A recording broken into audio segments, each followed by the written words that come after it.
Okay.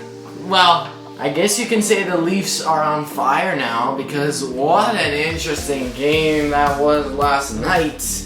We're recapping here games 41 and 42, I believe. I do not understand. What's their problem with 3-1 leads? I don't get it. Sorry. Games 39 and 40. My mistake. What in the world is going on? I think they just sat down with their British cup of tea Right here. and they just took a sip and they had you guys enjoying today. What a wonderful day. And that's what they did. They blew another 3-1 lead. How is it possible? I think in the Leafs position, it's better to be losing first than it is to be having a lead. To be honest, yeah. Because they end up blowing a lead. We might as well be losing and then take the lead. Let's go into this misery. Here we go.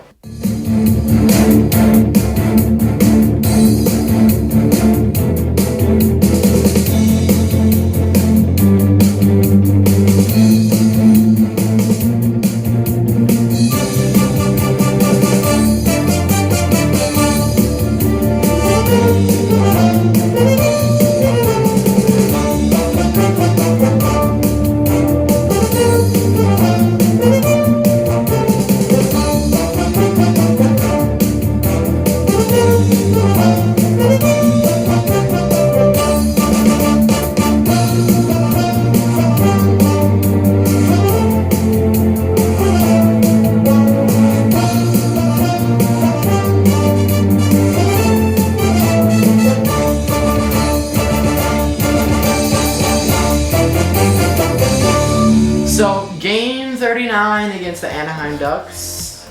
Sam Steele gets on the board early in the game.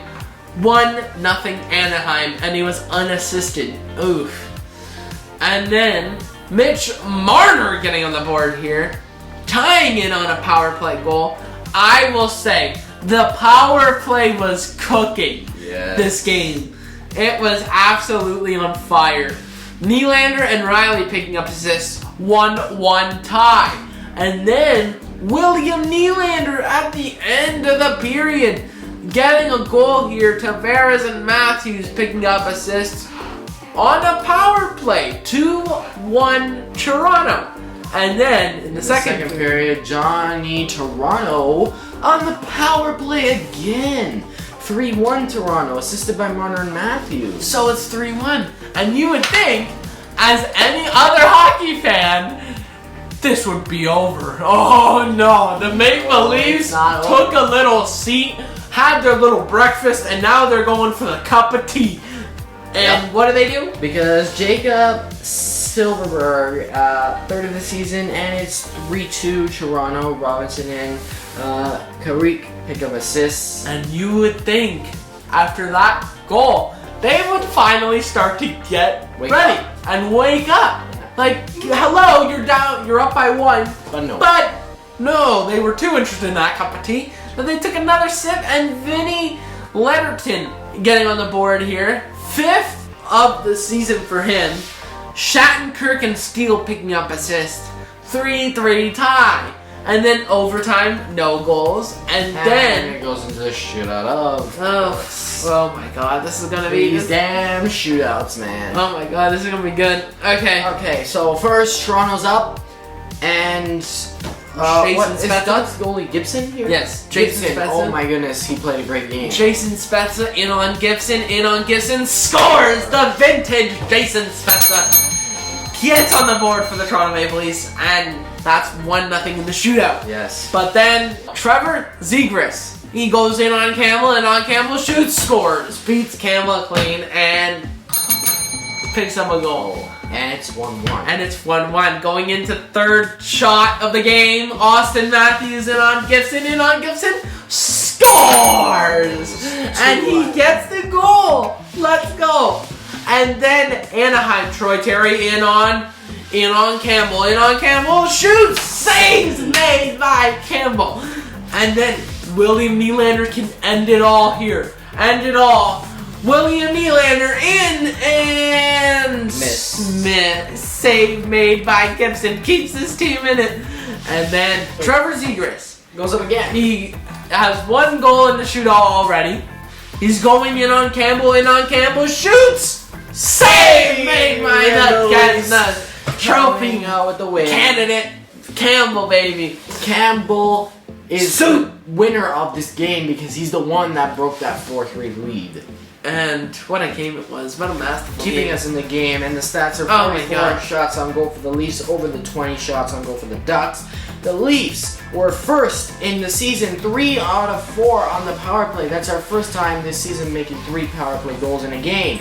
0 for 2 on the power play for the Ducks. Penalty kill continues to be 4th in the league in the power play, 1st in the league. 8 penalty minutes for the Ducks, 4th for the Leafs, 24 hits for the Ducks, 16 for the Leafs, 17 blocks for the Ducks, 8 for the Leafs, and our record improves to 26, 10, and 3 going into Detroit Red Wings in Detroit in the Motor City. Oh my God, this was the game to watch. This was great. What a classic Saturday Original 6 matchup, and they win in classic Leafs fashion. Oh my God, it's great. So, surprisingly, we didn't give up any leads! Let's go! Didn't give up any leads, but what do you have to say, Detroit? Well, we'll check that out. Actually went in our favor. Dylan Larkin getting on the board here. 1-0 Detroit. Not a good start. Nemestikov picking up assists. And 1-0 Detroit. Then the giraffe says, I'm the giraffe and I'm gonna neck you. Yes. And what does he do? He necks everybody. And he scores on the board. 6th of the year. What a giraffe. A lucky bounce. It hits off his, I think off his knee or something, and then off the pads, and then into the net. And Riley and Spezza picking up an assist. 1-1 tie. And then the second period, Nemestikov, and it's 2-1 Detroit. And Larkin and Cedar pick up assists. And now we're losing by 1. But they're not done there because Tyler Bertuzzi makes it a 2-goal game and assists by Sider and Fabry. But Bunting, Michael Bunting, the Scarborough native, baby. The highlight of the night. Oh yeah. It's his first one of the game in. Hall and Camp pick up assists, responding to the other goal, and it's 3-2 Detroit. But Dylan Larkin responds again on the power play, and Fabry Raymond pick up assists, and now we're down 2 going into the third. And it also starts the third period 4-on-4 because I don't know what the heck that scrum in front of the net at the end of the second was. Dylan Larkin on hat trick watch. He's on Hattie watch. Let's see what he can do with it. Michael Bunting in the third period, the Scarborough native, is also on hat trick watch. And Matthews and Hall.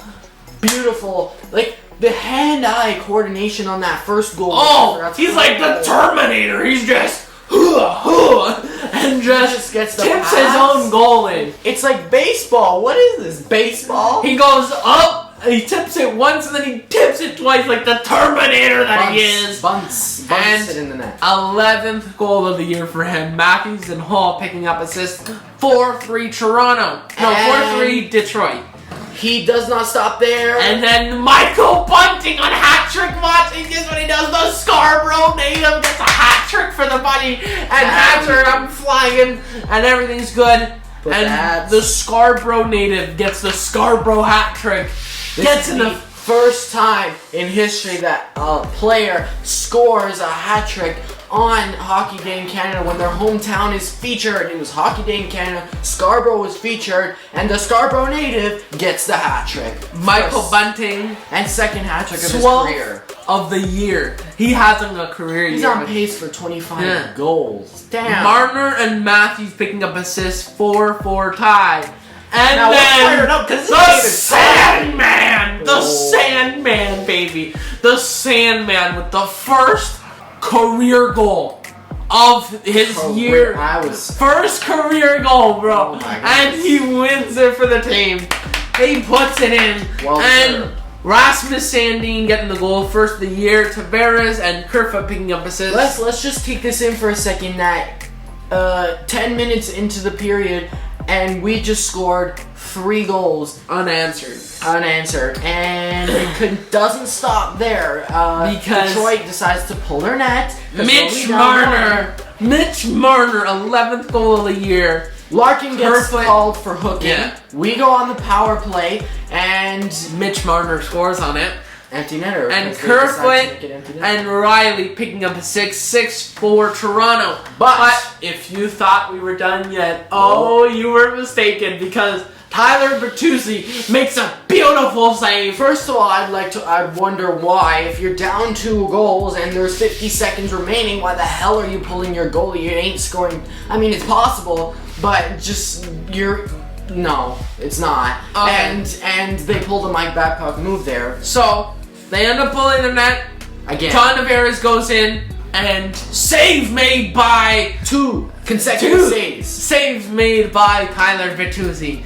But then with the absolute disrespect, he flips it over his stick. Tyler Bertuzzi tries to wave around, tries to catch it, and it goes in, which means the Toronto Maple Leafs have a 7-4 lead, and they steal 2 points. Good. Wow. As they should. What a game. What a game. They managed to go into a third period with a 4-2 deficit, a 2-goal deficit, and in 10 minutes they magically just came up with 1, 2, 3, 4, 5 goals. And 5 unanswered goals. Wow. Damn. 37 shots on goal for the Leafs, 35 for the Red Wings. We were 1 for 2 on the power play. The Red Wings were 1 for 1 on the power play. 4 penalty minutes for the Leafs, 6 for the Red Wings, 6 hits for the Leafs, 10 for the Red Wings, 14 blocks for the Red Wings, over the Leafs 11 blocks, and our record improves again to 27, 10, and 3. So, that was a game. Wow. I'm still thinking about this. I don't understand what to explain that game. First career goal, here's a highlight. First career goal for Sandin, second career hat trick for Bunting on the day his hometown was featured on Hockey Day in Canada. 2 empty netter goals, which doesn't happen often. Tyler Bertuzzi saves. We go from 4-2 to 7. We overcome a 2-goal deficit. Now, what I'd also like to point out, first of all, every time the Leafs gain a 3-1 lead, we lose. But this game we were losing 4-2 and we ended up killing them and win. So I think it's better if we lose in the beginning of the first period, because the third period has always been a classic Leafs comeback. But the Leafs... Look back at Columbus in the friggin' qualifiers of 2020. What happened there? Also, what I'd like to know, when Sheldon Keefe realized that his so-called line change was not working. Matthews, Marner, and Nylander on 3 separate lines. He put that thing in the shredder as soon as they were down 4-2. He put the original lines from the beginning of the season. And look, it works! Marner, Matthews, Bunting, Kerfoot, Tavares, Nylander, It works! Cash on the same line. Stop trying to spread out. Here's a saying that a lot of people like to say, and I'm gonna say it right now: if it ain't broke, don't fix it. Damn right. If it ain't broke, don't fix it. That's what the lesson. This just proved a good lesson for Sheldon Keefe here. He tried to see what he can do with the lines, and it wasn't working. I mean, if you are experienced, it's good to experiment, but when it's working, don't experiment. Yeah, let's go. They switch and 5 goals. Wow. How crazy is that? Well, let's see what next week has in store. So next week is a little bit of a weird week because Monday, Tuesday, back-to-back games against the same team. New Jersey. First, tomorrow, which is probably today or whenever you're watching this, Toronto, Scotia, we're at home versus New Jersey at 7:30. And then a back-to-back on February 1st, we go to New Jersey for a 7 p.m. game. Then there's a 6-day pause for the NHL All-Star Game. And then we're back the following week with a 3-road game, or whatever you want to call it. Toronto, Carolina, Calgary, Toronto, Vancouver, Toronto, yada yada, whatever.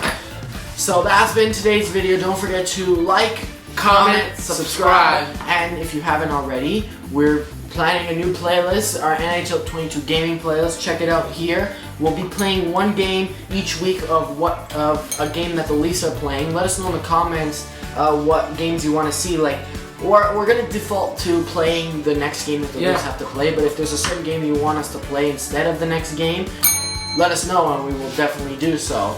And so go check that out. We're playing Toronto versus New Jersey at home in that video. So go check it out.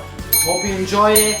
And if you can please tell all your friends that the Toronto Maple Leafs are coming in hot. Didn't blow a 3-1 lead. Peace!